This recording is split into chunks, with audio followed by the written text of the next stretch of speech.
everyone, and welcome to Ecoffee with Experts. My name is Matt Fraser, and today on the show, I have a very special guest, Bill Slawski. Now, Bill is the director of SEO research for Go Fish Digital and the editor of SEO by the Sea. He's been doing SEO and web promotion since the mid-1990s after he first came across altavista.digital.com and was a legal and technical administrator in the highest level court in Delaware. Bill has a Juris Doctor degree from the Widener University School of Law and an undergraduate English degree from the University of Delaware. He was a moderator and administrator at Create a Site forums for 8 years, which covered SEO, web design, and usability, among other topics. Bill reads search-related patents and white papers and writes about them on SEO by the Sea and the Go Fish Digital blog. He has been a keynote speaker at SEO industry events such as SMX West, SMX East, PubCon, SEM Tech, and international conferences across the globe. He also has articles published on Search Engine Journal, SEMrush, and Search Engine Land, just to name a few. Bill, thanks so much for being on the show today. Pleasure to have you. Yeah, it's awesome to have you. Personally, didn't make any Ecoffee, but yeah, yeah. I don't know where they got that name from, but it's interesting anyway. So you've had an interesting journey so far. I mean, you've been doing SEO, not to date myself, but you've been doing SEO since I graduated from high school. And as you were saying to me earlier in our pre-show talk, someone's been following you on SEO since they were 14 on LinkedIn, and it's a pretty interesting journey. So, who were you as a school kid? Like, were you always interested in analytical things? I was. Yeah. I as an English major, I was studying things like literary deconstruction. Yeah. Taking apart things that people wrote and seeing how they worked, what made them important. When I went to law school, we studied using the Socratic method, which meant answering questions in front of a professor, usually involving homework from judges and their opinions. And it would also often involve breaking a judicial opinion down to 9 parts. Wow. And then answering questions about each of the parts. So there's a lot of analysis of those opinions. And literary criticism, there was a lot of analysis of those. And that sort of flowed over into what I was doing with websites and SEO, taking sites down. Yeah. So how did you this is a question. So you started your career. You just mentioned you were studying law, and I know that you were at the highest court in Delaware. You worked there for a while, but how did you make the transition from that to doing SEO and websites? I helped some friends. I had a friend who was a service mechanic at a car dealership. He hated his job? And said, I need to do something else. And I was reading a book on how to run an incorporation business in Delaware. And it just required that you had an open office that you could receive mail. Oh, yeah. And that was a technical responsibility for being a registered agent. You charge people, say, $100 a month or whatever to be the registered agent. Oh, yeah. You accepted mail. You told them if they were being sued. And so that's what you did for your friend who, like, he had his car. He worked at the car dealership as a mechanic. He said, "This is a good idea, Bill, but I don't know how to build a website." I said, "I'll work on that." Oh. Bookstore. I bought a Learn HTML in 2 weeks book. Wow. Spent 2 weeks. I built a website. He looked at it. He helped. We got to get another friend at a law office with an empty room. And my first friend moved into the empty room in the law office and ran the incorporation business from there. Oh, wow. And it ended up being a successful business. And I did that for 8 years. You did that for 8 years? First thing I did, one of the first things I did wasn't SEO. It was looking at a customer base and taking QuickBooks, building mail merge. Okay. Of customers so we can bill people. Yeah. Wow. Because that was priority number one. Yeah. That's amazing. So you built a website from a book, like in the 1990s, before content management systems existed. Right. And was CSS even a thing back then? I can't even remember. The site looked like a Christmas card. Do you still have a picture of it? No. Probably wouldn't want to share it to anybody. It gets simpler, but I still started doing the technical stuff, looking at the patents and writing about them. Yeah. And you started writing. Did you start immediately write? Like, did SEO by the Sea? Because I know you write about topics about there. Is that where you started, or was that come on long later? It was a 2-hour WordPress site. A 2-hour WordPress site. It took me 2 hours to build. 2 hours to build it. Wow. And so what was it your background in law that like really, because I know you read a lot about patents and I'm assuming you read a lot about the Google patents and breaking them down. We didn't touch those in law school. Oh, okay. There are like 3 areas of specialization in law that the Supreme Court allows lawyers to say they're involved in. There's admiralty law, there's patent law. Those are 2 of them. Yeah. I don't remember the third. Okay, it's all good. But patent law means normally that you have some type of scientific background. Mm-hmm. And in this case, we were trying to sell business based on legal merits to people who wanted to have their business in Delaware. Okay. And after 3 years of law school, that was really easy to list why you might want to choose Delaware. Yeah. Delaware is a popular state for incorporating a business, isn't it? Delaware doesn't have a judicial framework for business. They use court of chancery. So these equity judges don't use jury trials. Okay. They write out opinions. So if somebody has a shareholder dispute, a chancellor will hear the case, will write down an opinion, and this is an opinion that everybody throughout the U.S. can rely on. Oh, wow. It acts as stare decisis, as if people can plan based on that judicial opinion. Interesting. I always wondered why. Now I know. As well as other people. So law school throughout the country, people study Delaware law. Okay. That's amazing. Yeah. So I know websites have changed over the years, but how have you seen, what are some of the things you've seen change in SEO over the 25 years? There are little tiny things like the disappearance of spinning globes on websites.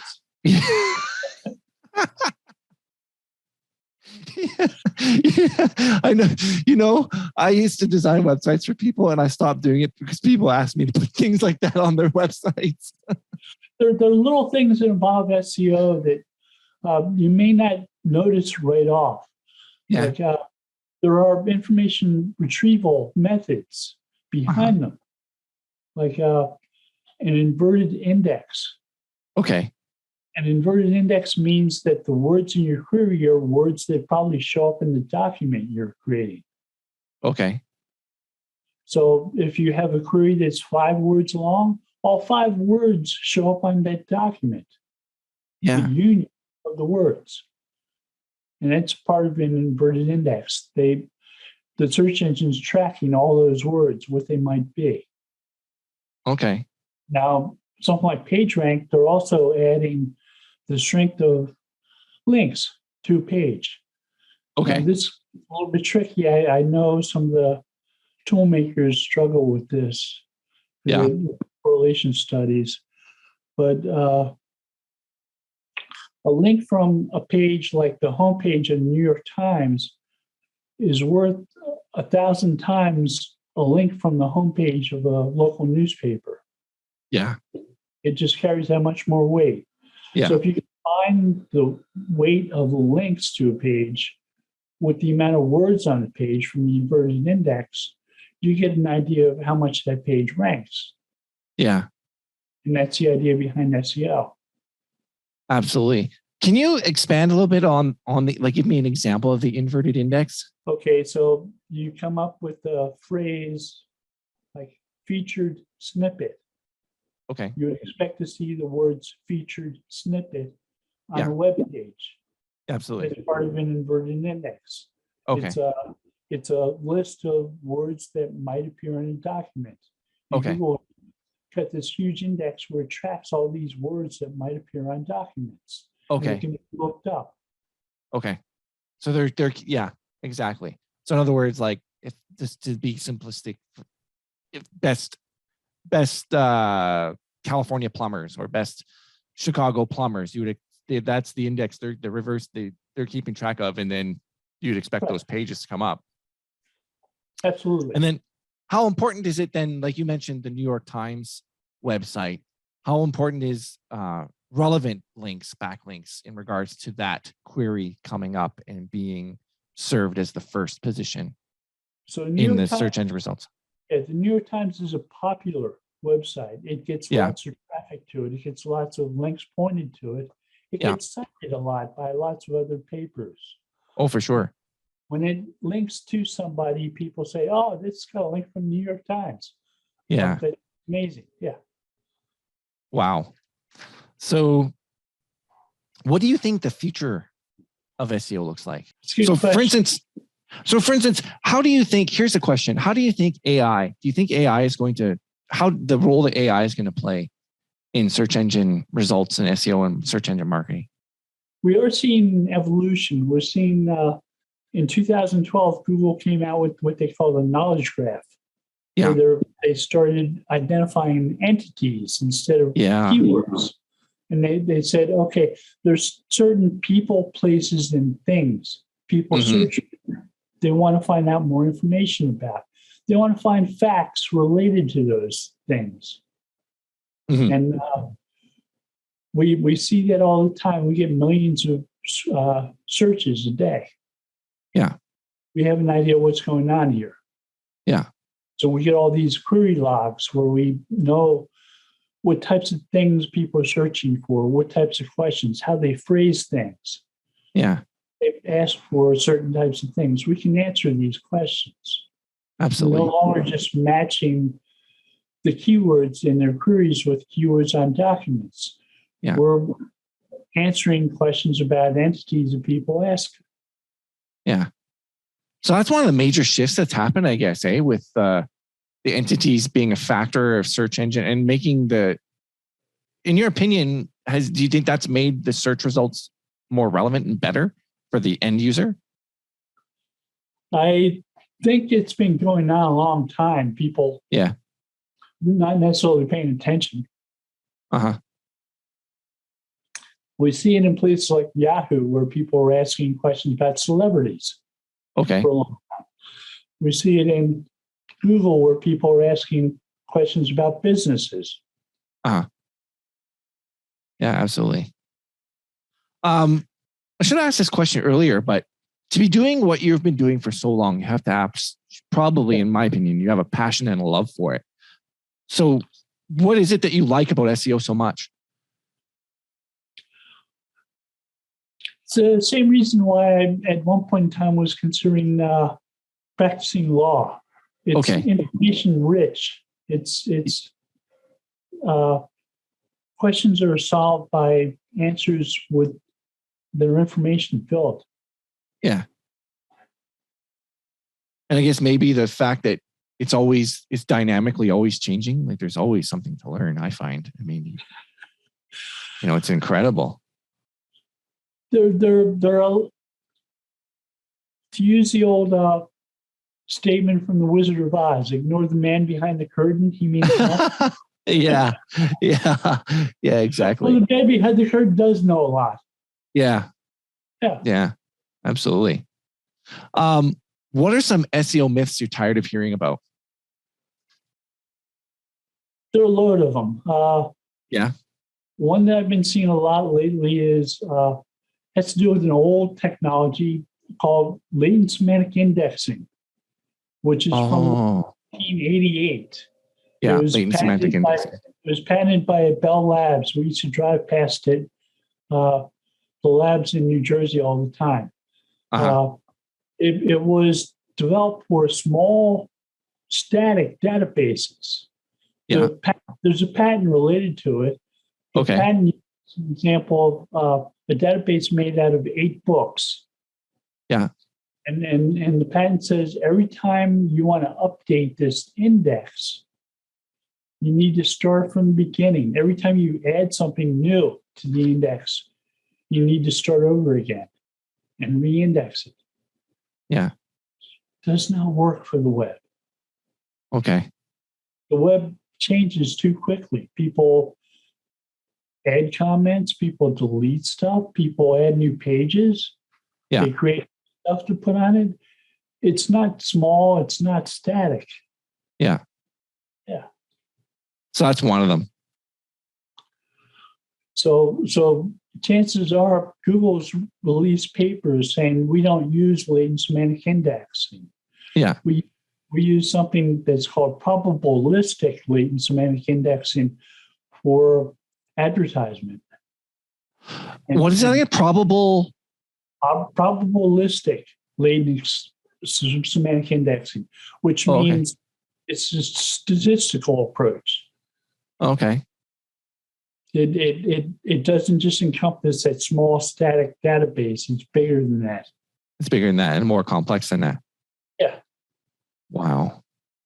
You know, with all the patents that Google has for search, which they have, I don't even know how many they have, but they have a lot.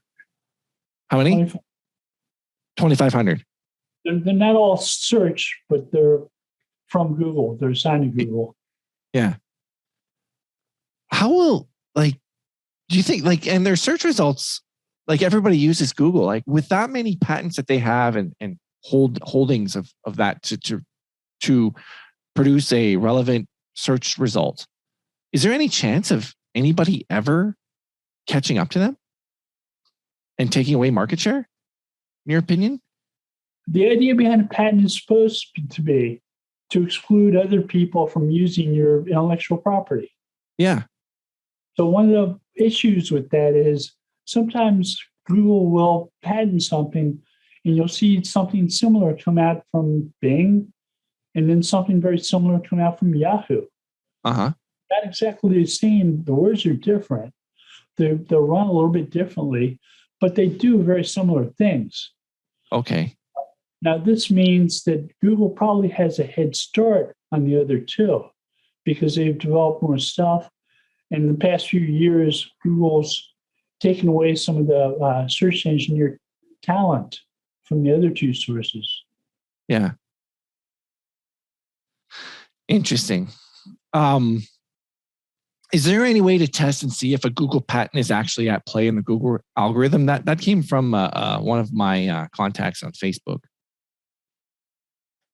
Sometimes you can read a patent and say, this is in play, this is in use. Yeah. And sometimes you read it and say, I don't know who the heck these guys are. Okay. You go look up the authors in LinkedIn and say, oh, this guy was a head of core web search at Google for 14 years. He must know. Yeah. Excuse me. Absolutely. Sometimes you have to do the research behind it. But this guy was some machine learning initiative at Google for years. Oh, wow. There's one guy who was involved in what was called the annotation framework. Uh-huh. He left Google and went to work for Foursquare, but not before he was in charge of 13 other search engineers at Google who developed patents that developed into the knowledge graph. Oh, wow. It's following the history and reading about some of these people means that you have to go beyond the walls of the patent. Okay. See what else they've done. And take a look at the person who actually developed it and worked on it. when they move on, like you said, he worked for Google, developed this patent for Google, and then he moves on to Foursquare. Like, is he excluded from implementing what he developed at one company like Google and implementing it into Foursquare? That's the point behind the patent, yes. Yeah. Wonder how he does that. Like, how would you just segment that part of your brain off and say, okay, I can't use that? You with the threat of being... You work on a lot of stuff that's somewhat related. Yeah. And probably maybe the threat of being sued all that work you've done for the last 10 years, can't use it. Yeah, exactly. That's wow. So on that note, like we were talking about, coming to the conclusion that patent is no longer part of the algorithm. But what do you think about single variable SEO testing? Single variable SEO testing. So for instance, it's like the LSI is based on singular variable testing. Yeah. Well, yeah, I guess like for instance, what comes to my mind, the one mathematical approach that has some limitations. Yeah. It's not quite as complex as some of the more modern stuff that's doing similar things like word vectors. Okay. Which are being used in some of the language models like Bird. Yeah. Okay. You have to forgive me. I don't even know what word vectors are. Are they? So king is to queen as man is to woman. Okay. They're headed in certain directions. Yeah. They give you an idea of the meanings of those words and words around them. To keep that in mind, how it fits, there was a linguist, a computer linguist named John Firth, who's known for the phrase, "You shall know a word by the company it keeps." Okay. All right. And just the way words are connected to each other. When you hear knowledge graph, when it refers to the word knowledge in a patent, they'll define it for you sometimes. Oh, okay. They'll tell you knowledge means relationship. Yeah. So a knowledge graph is a relationship graph. It's like a relationship graph. All these entities are related to each other. Okay. If someone's building a website, how much effort should they place on implementing the proper schema tags, I guess, because that's how you implement the knowledge graph? There are different ways to implement the knowledge graph. So one that I would think about using is I would look for what are known as frequently co-occurring words. Okay. That rank for the same thing. So you have a page that's about President of the United States.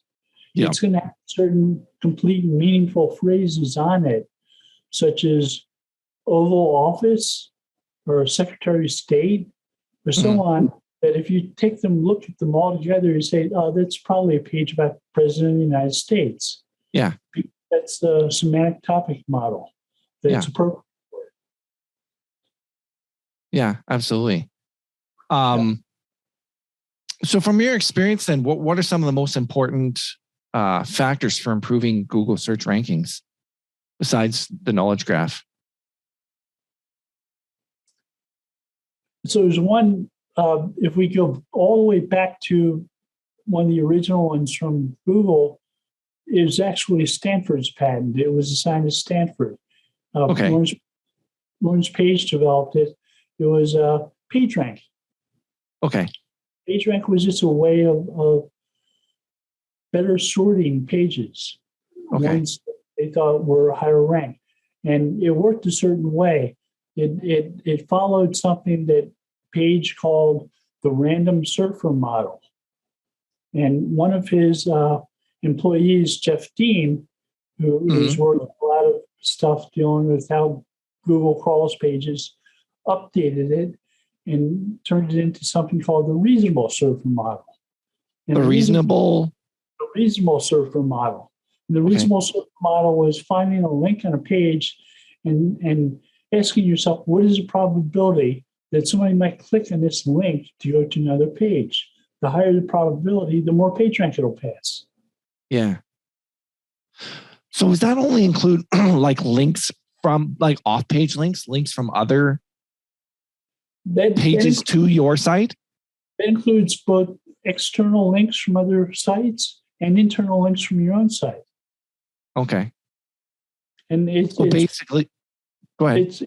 It's part because it's one of the features, one of the factors that determines how pages rank in search results. Yeah. So backlinks are still like there's no getting away from getting backlinks to your website to increase your results.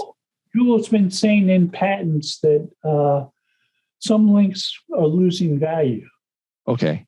Links from real-time results, like someone tweets earthquake.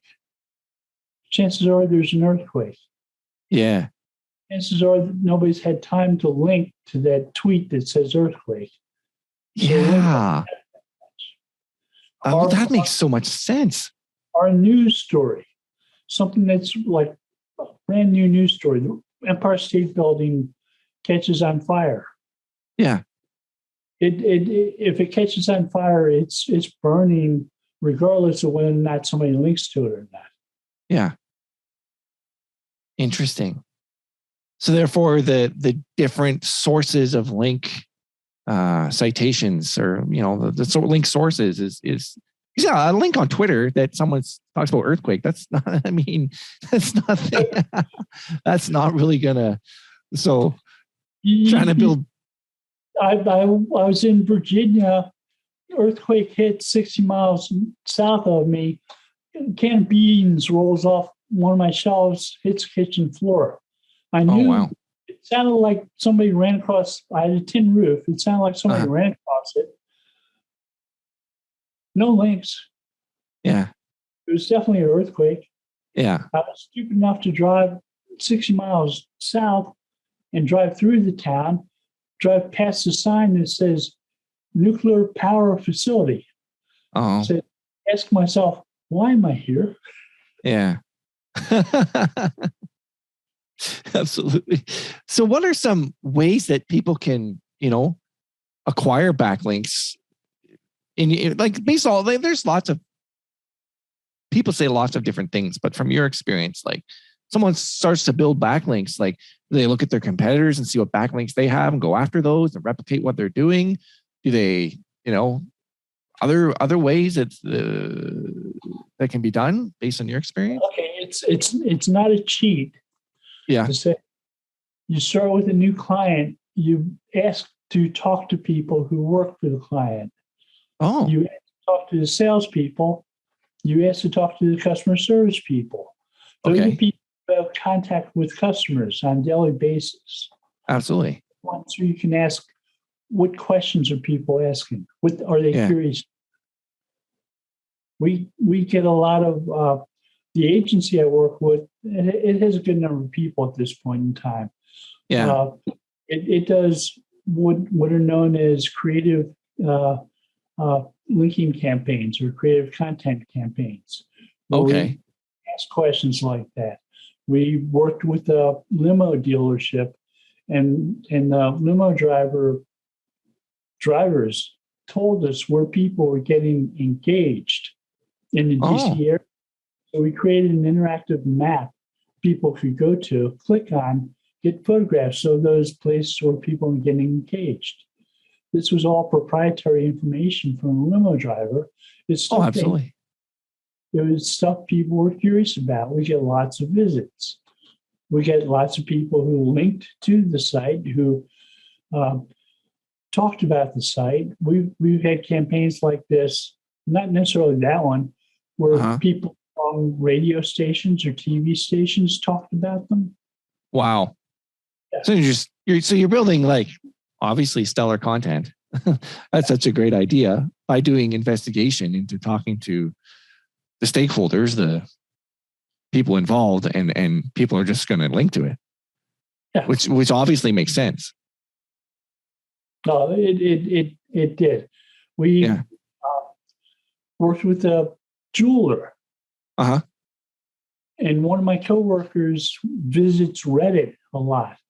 Oh, yeah. And he met somebody on Reddit who has a hydraulic press website on YouTube with 500,000 subscribers.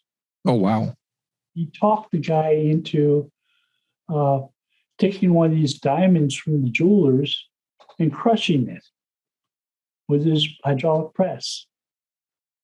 So kind of like the Will It Blend thing, the guy with the crazy blenders. Right. Wow. So it got 10 million views in a matter of months. And they actually crushed it. It had a link to the jeweler. Oh my gosh. The jeweler on the site, they crushed it. And wow. then Encore, he asked the question, how well does a crushed diamond burn using an acetylene torch? And he videoed that. And the amount of links that must have been generated as a result of that one campaign. Yeah. Do you know, I'm just kind of in shock right now that they crushed a diamond. Like, how much was this diamond worth that they crushed? It was a 1.3 carat diamond, so it was worth more than $1,000. Yeah, that's nothing to turn in. That's not a small. Yeah. But hey, I'll bet you the amount of links that produced was way more than the value of the diamond. I would think so too. Yeah, I'm just guessing here. That is such a neat idea. So coming up with like cool ideas by talking to people to create great content to get just natural links of people linking to things. Yeah. Rather than just using SEMrush to go find your by using proprietary data, information people don't know that they want to find the answer to. Yeah. And that's amazing because like there's probably questions that salespeople have and customer service people have, answers that people are asking all the time that nobody taps into their. Yeah. So one of the first tools that I gave somebody was my first in-house SEO job. Yeah. The guy who incorporated businesses. I gave him a notepad. I said, anybody asks you any good questions, write them out. And then write down answers. And we'll figure out where to put them on the website. Yeah. That's how to figure out what was that first SEO, in-house SEO job? It was a Delaware Intercorp. Okay. It did really well in terms of incorporating businesses. Oh, yes. You said that at the beginning. I didn't realize that was the very first. I thought you were just building websites, but then you started to build out and do the SEO as well. Yeah, my friend who hated his service mechanic job. Yeah. That's what you're mentioning. He liked incorporating people. Okay. So he eventually was able to quit being a service mechanic and do that full time, I'm assuming. Yeah. Were you guys able to sell? Was that business? You mentioned it was a profitable, successful business. Were you able to exit it and sell it? He sold it to his partner, who ended up selling it to somebody else. Yeah. Oh, okay. Oh, good. So I'm assuming he didn't have to be a mechanic anymore, or he started his own or whatever. He didn't have to be a mechanic anymore. Yeah. So if that's a great way to get, just coming back to that backlink and creating backlinks, I mean, that's such a smart idea. And, maybe, for some people, it's something they've already thought of. But I guess my question is, that's a great way to get backlinks. But what about internal linking strategies on a website? How would you approach that? Like, what are some of your favorite or ways to, because I'm building a website right now and I'm trying to think, how am I going to interlink these pages? You do have tools like Screaming Frog that let you crawl a website. Yeah. And they'll allow you to develop visual graphics about how pages are connected to each other. I see. You can create flowcharts. Yeah. That show how pages are connected and identify which pages you want the most links to. Okay. And then go back and create the links from between. Okay. That makes so much sense. So Screaming Frog will actually give you like a visual I've used it, but never the paid version, I guess. Although I should. It'll give you a visual, sort of is like a word cloud that shows you based on the way your website's built that you should interlink these pages and think this page to that page and so on and so forth? Or is it, you got to think about it yourself? It'll show you the visual aspect of it. Yeah. For some things, Screaming Frog lets you do the work. Yeah. But for that one, they'll show you actual chart with what's where. Yeah. Do you think, like specifically for WordPress, I know there's a gentleman, I don't want to say his name just because I don't know if I should or not, but he's developed a WordPress plugin that will show you different pages you should link. Do you think there's any value in that, or do those things work in your opinion? Have you seen anything like that? Internal linking does have lots of value. Yeah. I guess I'm just saying the tool though, using a WordPress plugin to do, it'd have to be a pretty sophisticated tool. There are pluses and minuses with plugins. Yeah. The problem is relying on them too much. They can end up slowing down your site. Okay. Yeah, absolutely. And site speed obviously plays how big of a role do you think site speed plays in Depends rankings? on what the site's about. Yeah. If somebody enjoys going to your site and has a good experience there, yeah, they're going to refer other people to your site. Yeah. They're going to do business with you more likely than not. Yeah. Yeah. Yeah. And I was reading that every 1 second delay for an e-commerce site, I can't remember what the statistic was, but if you have a slow site, it can cost you money, definitely in the form of conversions from what I understand. So is there any... And conveyor belts in factories slow things down too. Yeah, they do. There's a question I was going to ask that, if you'll bear with me here, it was on top of that.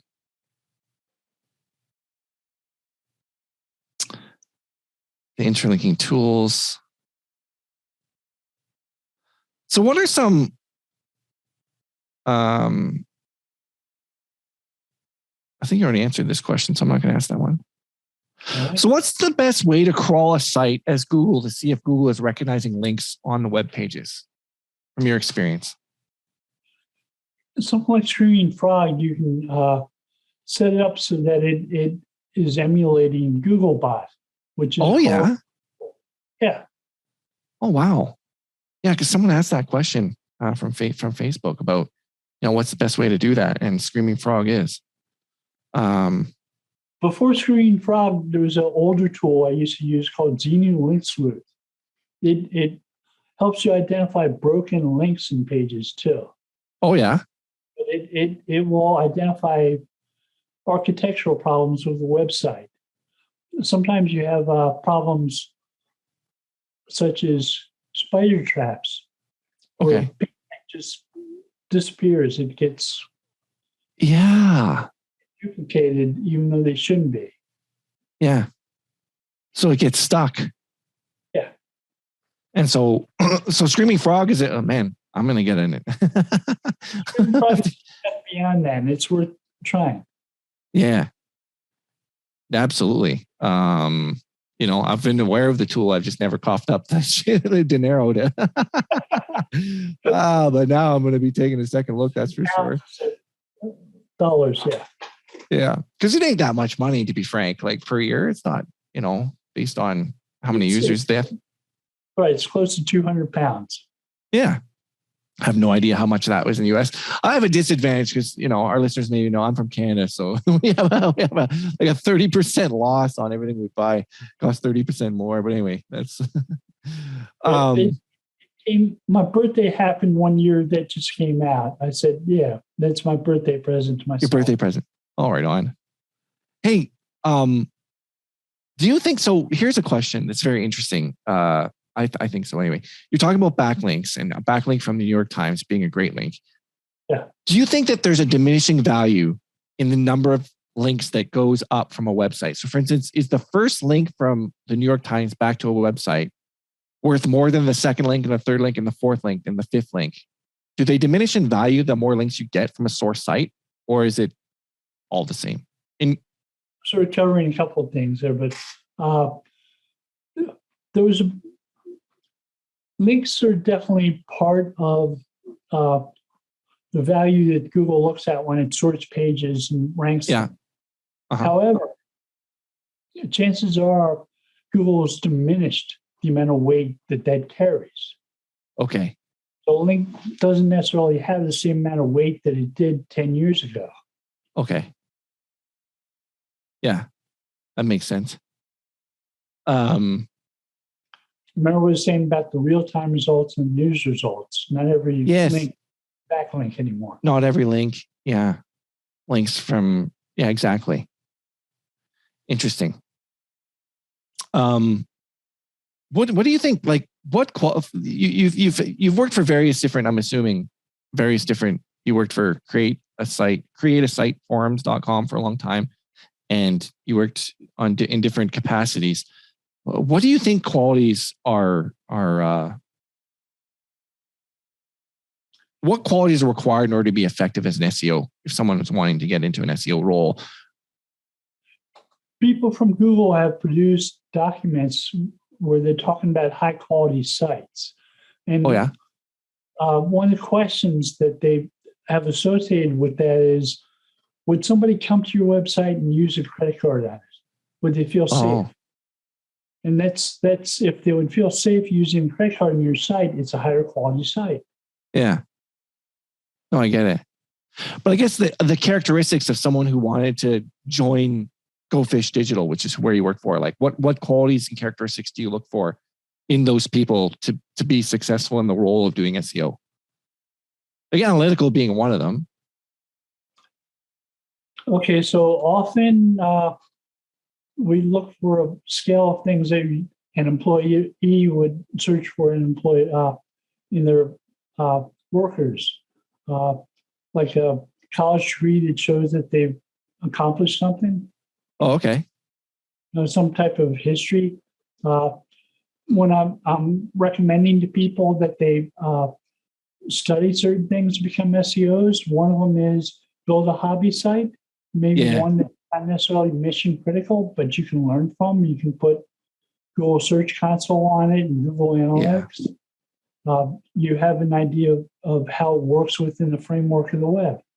You know how to promote things from it. Yeah. That makes a lot of sense. And I've heard that recommended before, is if you want to learn and show that, build a hobby site or something around, a topic. You can start with a hobby site.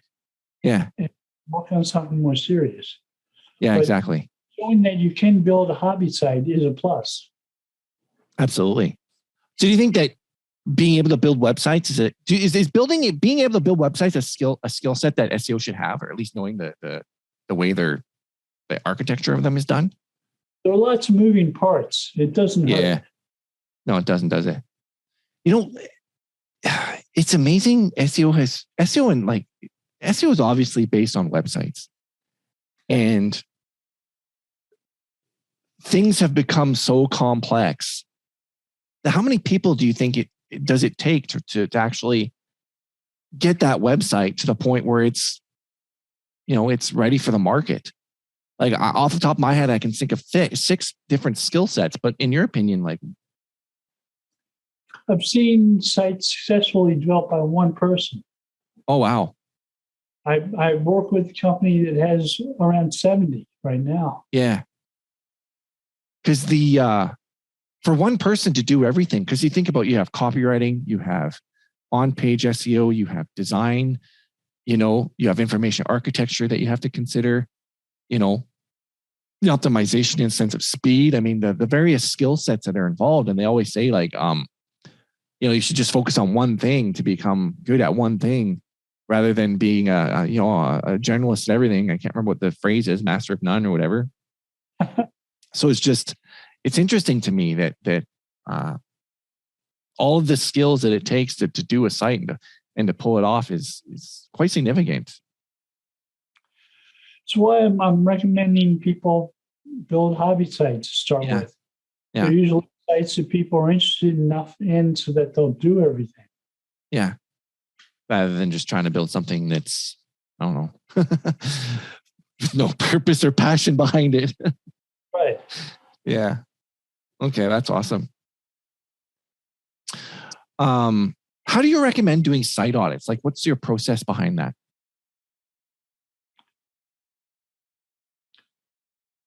Usually somebody needs to come to you with the idea that a site audit will be helpful to them. Okay. And then when I do one, I'll try to cover everything I can. I'll cross every T and dot every I. Uh-huh. I'll see what works well, what doesn't work well. Yeah. What I might recommend changing. Uh-huh. What are the various different tools that you use? I mean, you probably use Screaming Frog. Besides Screaming Frog, are there other tools you use for doing SEO site audits? I usually use Screaming Frog first to crawl its up and create what I refer to as a content inventory. Content inventory tells me what exists on the site, which phrases people have chosen, what they've ranked, what they're using in titles and meta descriptions and headings. Absolutely. Yeah. Okay.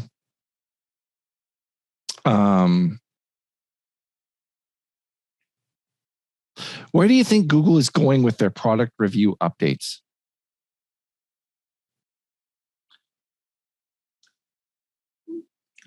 Multiple directions. Yeah. For a little while, Google was grabbing phrases from reviews that express sentiment, and they would put information from those reviews in knowledge graphs. Okay. So all these statements about sentiment dealing with products or services from a site. Yeah. And that would give people who visited a web page that had knowledge graph for a certain business information about that business and how it works. The idea was to create that general impression that sometimes people will end up referring to as a brand. Yeah. Okay. So they're going in absolutely. Yeah. Someone said, we've seen Google trounce medical and affiliate sites. I mean, I haven't seen that, but again, this question comes from some people in my network. Yeah. What area do you think they might clean up next?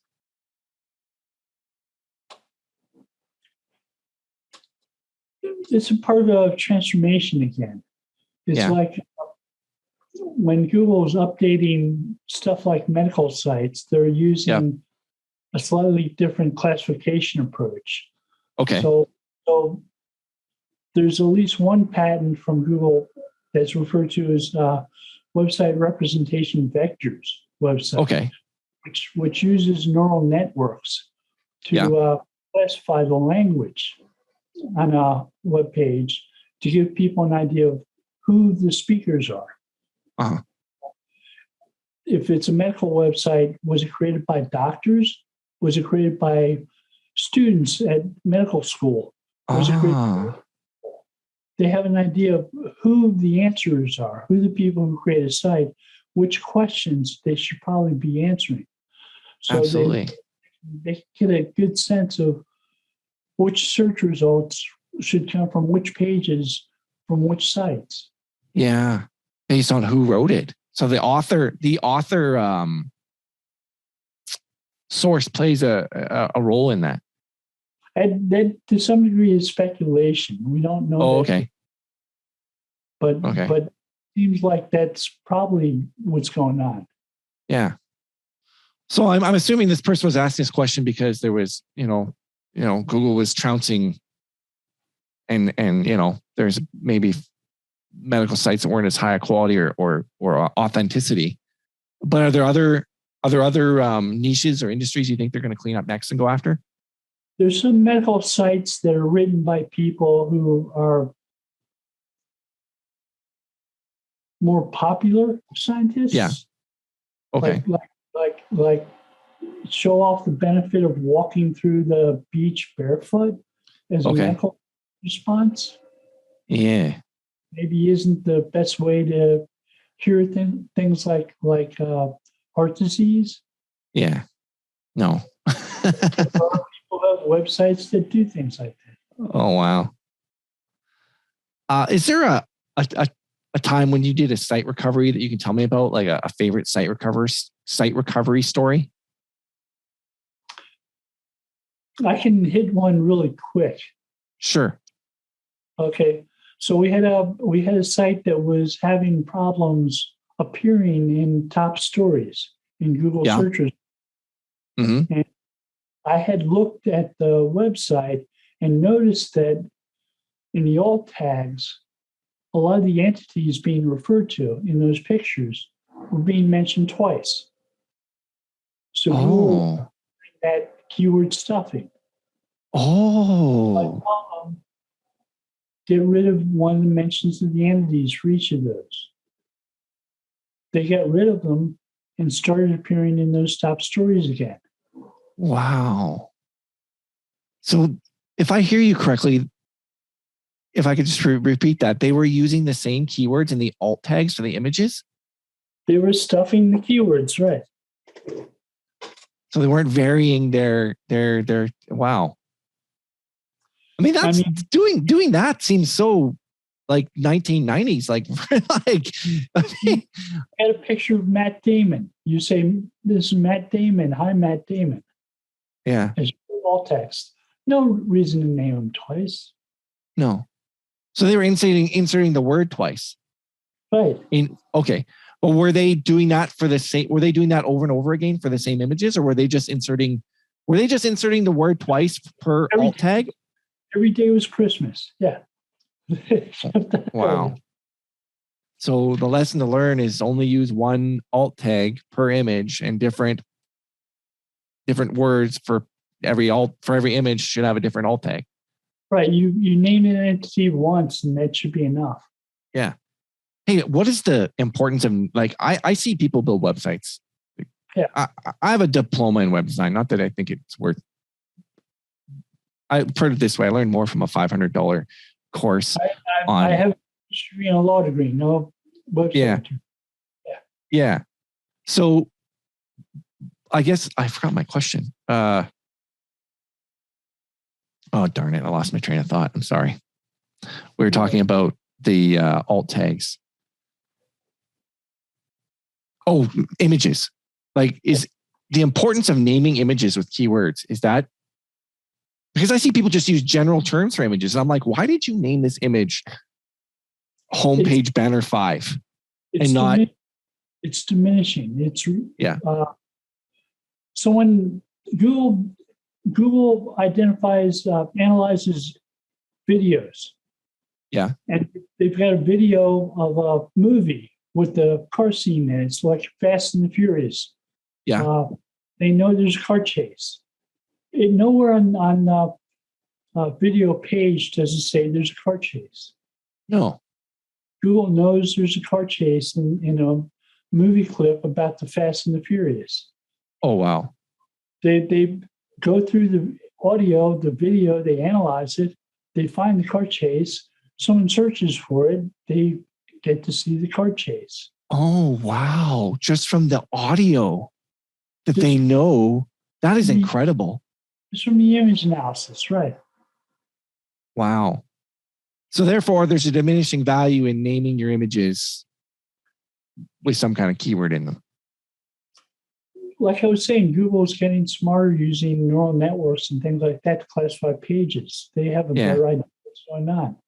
Yeah. It doesn't just flow to what the meta description, the words that Google might use on a YouTube page to describe the video. Actually, they're watching the video. It's like Google's machine learning talked about in the past about watching videos to identify what cats were. And they were able to successfully identify which videos had cats, what cats were, what sounds they make. From the machine learning. From machine learning. And that's the AI, the artificial intelligence machine learning, just so that people know who maybe don't know what we're talking about. That is unbelievable. Is there a favorite project that you worked on that you could talk about or share? I'm not sure I can share them, but have been. Yeah. Okay. Fair enough. I love seeing when certain technologies that are described in patents, but nowhere else, work. Yeah. And when there's actual data that shows, that supports, that provides evidence of this was a good idea, it's fun. Oh, absolutely. Yeah.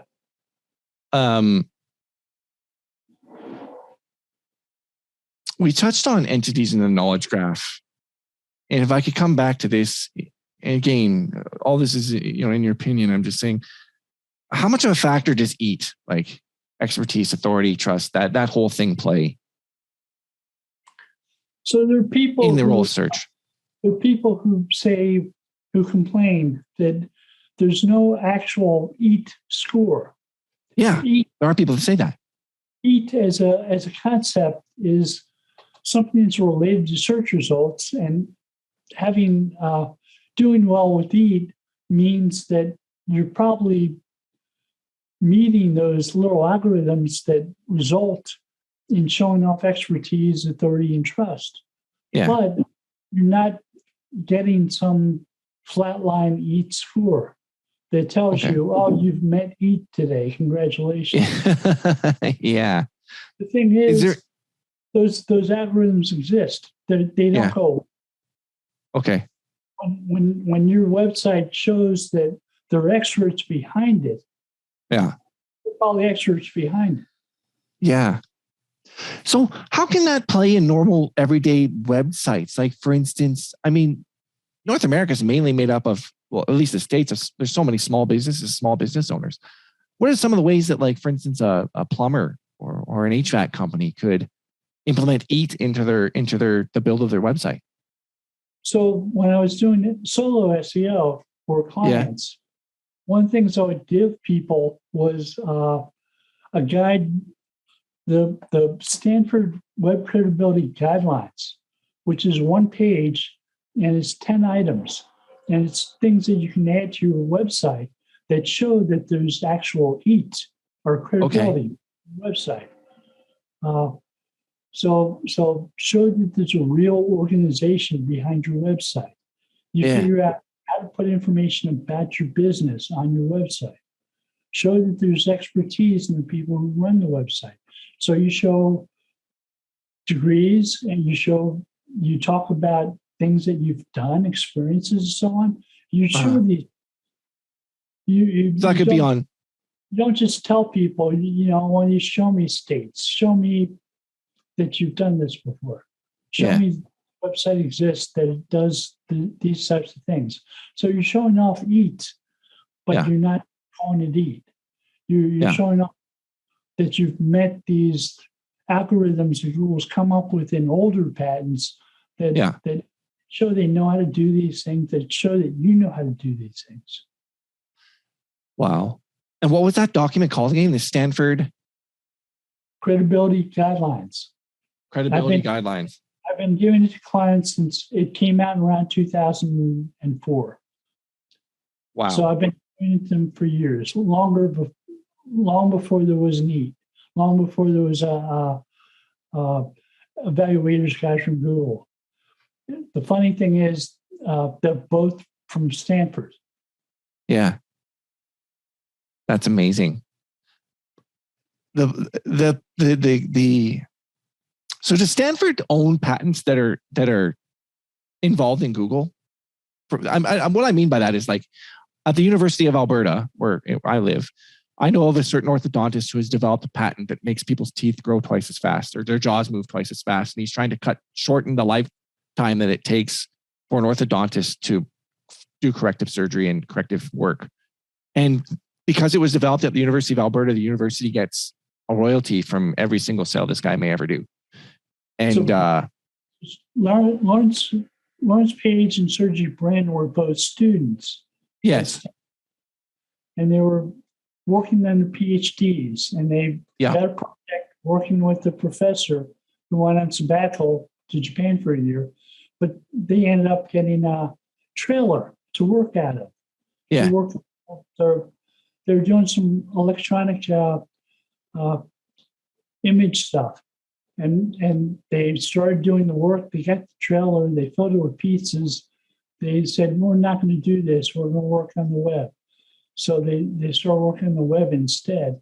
The guys, supervisors in Japan, watching samurai games and maybe doing some work, but gets in touch with them every once in a while and says, how's the projects going? And they go, oh, really good. Yeah. Wow. So they developed stuff like PageRank. Lawrence Page filed a provisional patent for PageRank that described how it worked. Yeah. And it helped sort web pages on the web design thing that they ended up telling the sabbatical professor what they're working on after the fact. Oh, wow. So is that patent owned by Larry Page, or is it owned by Stanford? Is I guess what I'm trying to. It's assigned to Stanford. Oh, wow. As an exclusive license to use it. It's expired since then. Oh, it's expired since then. It was developed in 1998, so it lasts 20. A patent lasts 20 years. So it expired in 2008. Right. Okay. Interesting. When you're doing an SEO campaign, what metrics do you guys use, or what metrics do you recommend from an analytics point of view to measure the SEO performance and success of a campaign? So the recommended approach to that is developing something called key performance indicators. Okay. Your customer, your client, to determine what is the best way of showing off a successful campaign when it's worked. Yeah. So that's what we do when we're working on one of those things like how many hydraulic presses it takes to crush a diamond. Yeah. We want to have some idea of how much is good traffic to that website. Okay. So because that makes sense. I guess, yeah. And it would be different for every website or business, wouldn't it? For instance, I worked for a car dealership for 5 years as their marketing director, and we measured new inventory and used inventory search results. So like the archive page listings, and then we measured the individual page listings, individual car pages, to see if there was an increase in traffic on those pages. So I guess in that sense, it would depend on the different type of, what you're saying, it would depend on the different type of business that people are involved in, what their KPIs are for those businesses. Right. We worked on an app for a business that sold used cars. And the idea was you put your type of car you're looking for in the app. Yeah. And then asked the dealer, one of their dealerships, it would tell you whether or not they had that car. Yeah. So we developed a database of what the most popular cars were in each state.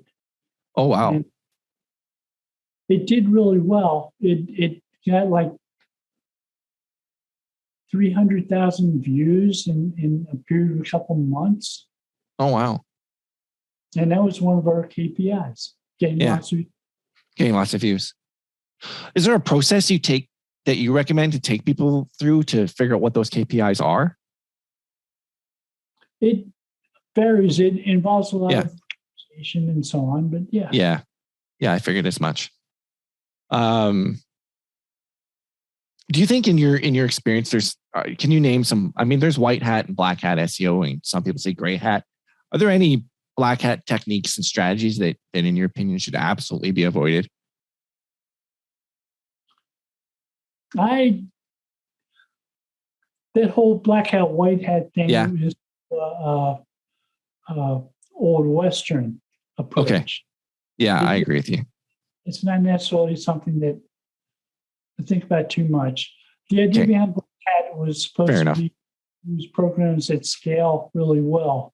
Yeah. That don't involve lots of work. But you can often do a lot of stuff that does involve a lot of work that is effective. Yeah. Absolutely.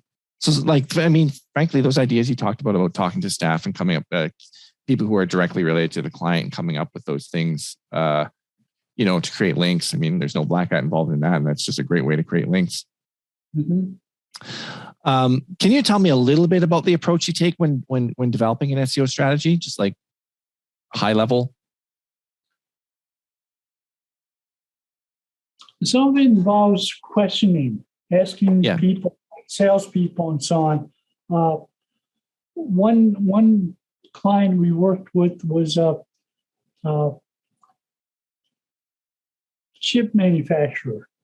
Oh yeah, and they built different chips for different customers based on what they were trying to create. Mm-hmm. So we had to have some idea of what their customer bases were.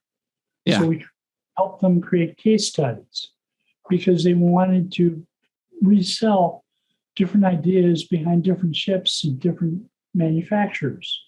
Okay.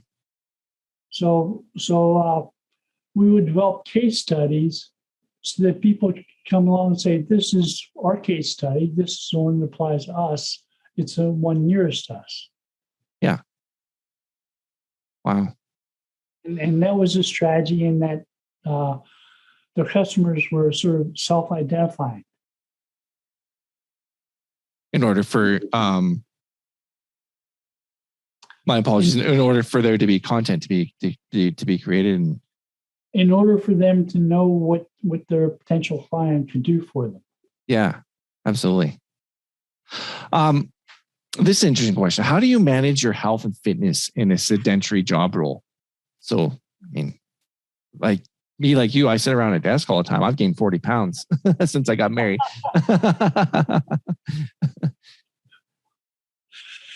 You work with somebody who has a good HR department and health benefits program. I've probably lost 30 pounds in the past 4 months or so from exercise and stuff like that, from eating well. Yeah. Yeah. So do you take time out of your day to go for walks and things like that? I have a stationary bike. I will ride 40 minutes a day. Oh, wow. I've got trails around me. Uh-huh.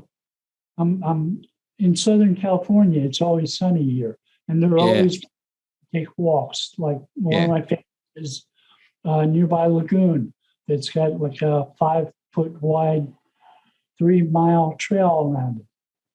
Mm-hmm. And being able to drive out there and take a walk on the flat ground is really nice. Oh, absolutely. I've never been there, but it looks like an absolutely beautiful place to live. So I would love to maybe one day be able to visit that part of the world. 10 minutes from the beach too, and walking along the beach is really nice.